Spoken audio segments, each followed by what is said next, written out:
ঠাকুর আরেক জায়গায় বলছেন, তোমরা বলো জগতের উপকার করা, জগৎ কি এতটুকু গা? আর তুমি কে যে জগতের উপকার করবে? তাকে সাধনের দ্বারা সাক্ষাৎকার করো, তাকে লাভ করো, তিনি শক্তি দিলে তবে সকলের হিত করতে পারো, নচেত নয়। তখন একজন ভক্ত ঠাকুরকে প্রশ্ন করেন, যতদিন না লাভ হয় ততদিন সব কর্ম ত্যাগ করব? ঠাকুর তখন বলছে, না, কর্ম ত্যাগ করবে কেন? ঈশ্বরের চিন্তা, তার নাম গুণগান, নিত্যকর্ম এসব করতে হবে। একজন ব্রাহ্মণ ভক্ত জিজ্ঞাসা করছেন, সংসারের কর্ম করব, বিষয় কর্ম?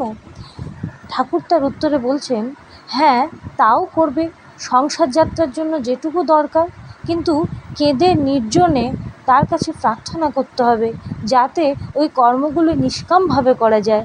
আর বলবে, হে ঈশ্বর, আমার বিষয়কর্ম কমিয়ে দাও, কেননা ঠাকুর দেখছি যে বেশি কর্ম জুড়লে তুমি ভুলে যাই, মনে করছি নিষ্কাম কর্ম করছি কিন্তু সকাম হয়ে পড়ে, হয়তো দান সদাব্রত বেশি করতে গিয়ে লোকমান্য হয়ে পড়ে।